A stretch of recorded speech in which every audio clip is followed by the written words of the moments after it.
On the night of September 26, 1983, a man named Stanislav Petrov was sitting alone in a bunker outside Moscow. He was not a general. He was not a politician. He was not one of the names that appear in history books about the Cold War. He was a 44-year-old Soviet military officer doing a night shift, the kind of shift that most people in his position had done hundreds of times without anything happening. That night, something happened. And the reason you are alive right now, the reason your parents were alive, the reason the cities you grew up in were never reduced to radioactive ash may come down to what one man decided to do alone in that bunker in the middle of the night. This is not alternate history. This is documented fact, declassified, verified, and almost completely unknown. This is the untold story of the night the Cold War almost ended the world. To understand why September 26, 1983 matters so much, you first need to understand what the world felt like in the months before it. Because 1983 was not a normal year even by Cold War standards. By that point, the confrontation between the United States and the Soviet Union had been running for nearly 4 decades. Both sides had developed elaborate systems of assumption about how the other side would behave. Those assumptions had created a kind of terrible stability, dangerous but predictable. Both sides knew where the lines were. Both sides understood, more or less, what crossing those lines would mean. In 1983, that predictability collapsed almost completely. In March of that year, Ronald Reagan announced the Strategic Defense Initiative, a plan to build a space-based missile defense system that could intercept Soviet nuclear missiles before they reached American territory. From Washington's perspective, it was a defensive program. From Moscow's perspective, it was something far more threatening. If America could defend against Soviet missiles, America could launch a first strike without fear of retaliation. The entire logic of mutual assured destruction, the balance of terror that had kept both sides from firing for 40 years, would be broken in America's favor. Soviet military and political leadership became genuinely convinced in 1983 that the United States was actively preparing for a nuclear first strike. Not as a theoretical possibility that planners worried about in quiet rooms, as an imminent operational reality that could come at any time. Then in September 1983, a Soviet fighter jet shot down Korean Airlines Flight 7, a civilian aircraft that had strayed into Soviet airspace. 269 people died. The international reaction was explosive. Reagan called it a crime against humanity. The relationship between the two superpowers reached a temperature not seen since the Cuban Missile Crisis more than 20 years earlier. Into this environment, this specific atmosphere of maximum suspicion and minimum trust, Stanislav Petrov sat down for his shift on the night of September 26th. The early warning satellite system he was monitoring was called Oko, the Russian word for eye. It was designed to detect the heat signature of American intercontinental ballistic missiles launching from their silos in the United States. If it detected a launch, the protocol was completely clear. Report it immediately up the chain of command. The people above Petrov would decide what happened next. At 12 minutes past midnight, the alarm went off. The screen in front of Petrov reported that the United States had launched one nuclear missile toward the Soviet Union. Here is what the official Soviet protocol said he should do: report it immediately, without question, without hesitation. Here is what every piece of his training told him to do: trust the system.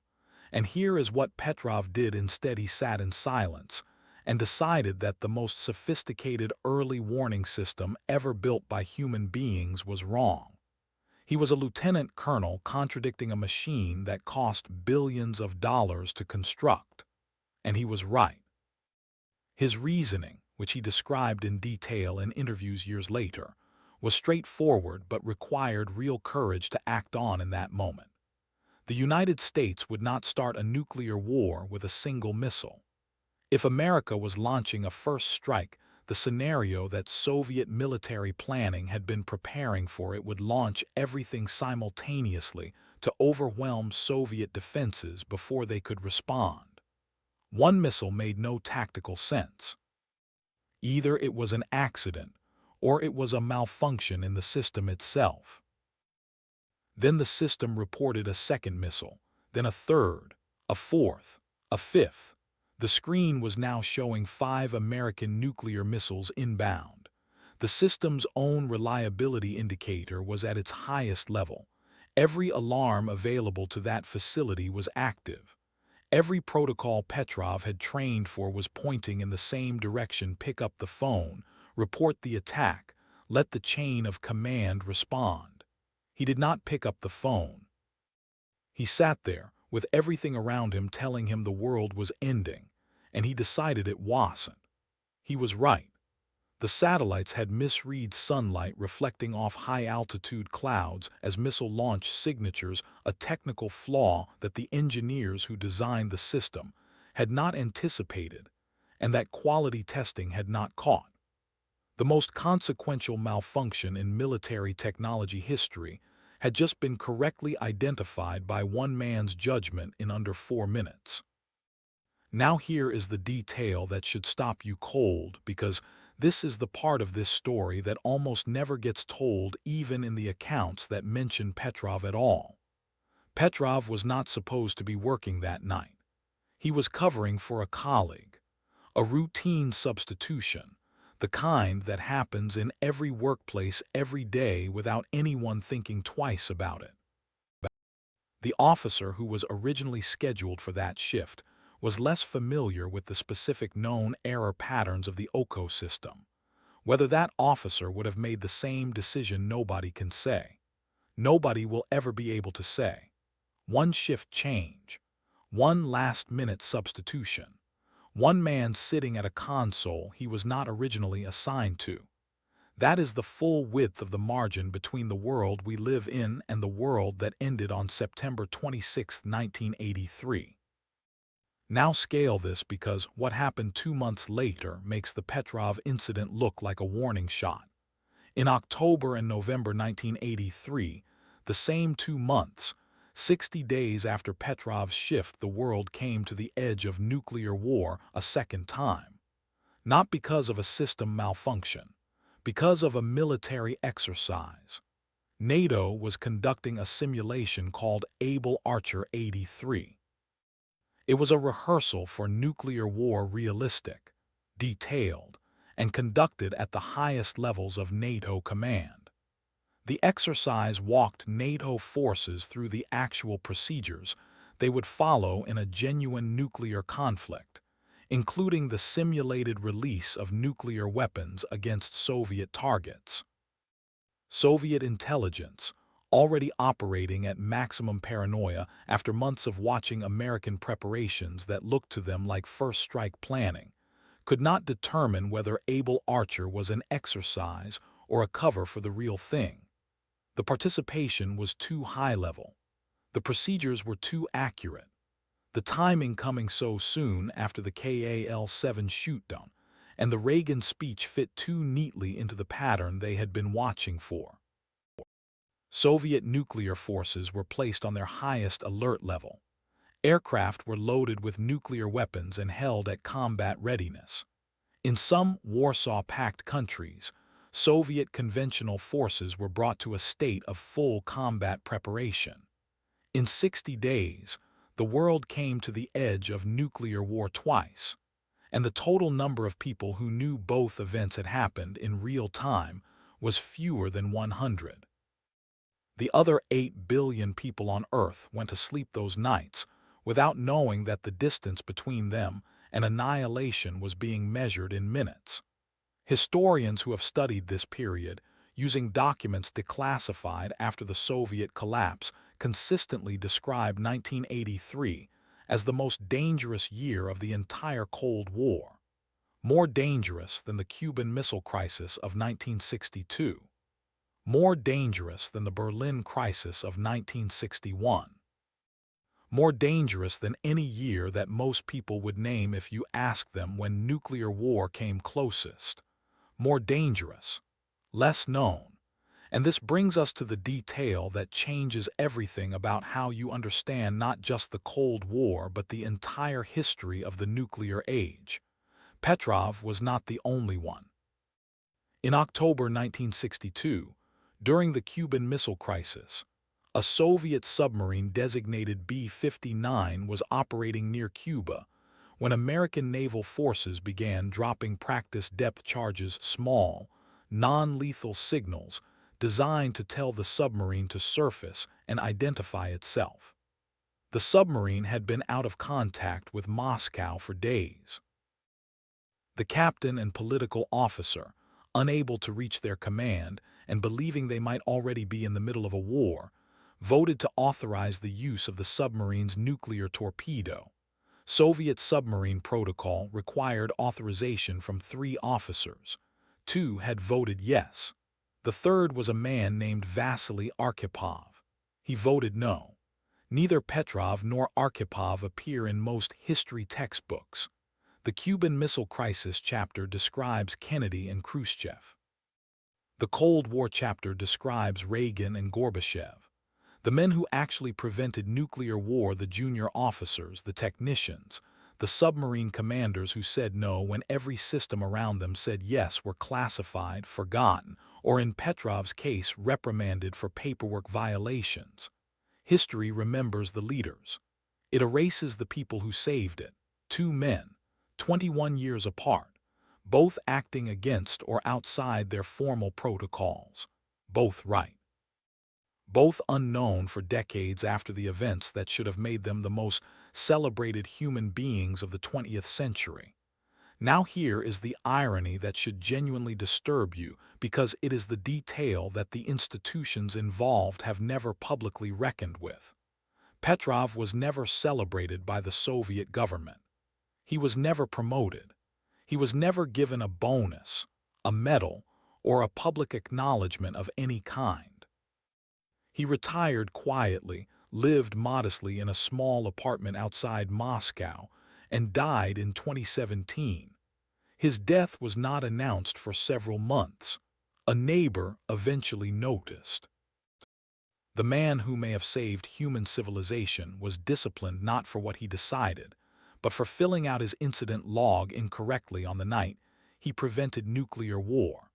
The institution he served never understood what he had done for it, or for anyone else. The system designed to protect civilization from nuclear war had nearly triggered nuclear war. The man who prevented it was punished for paperwork, and the world went on without ever knowing it had come that close.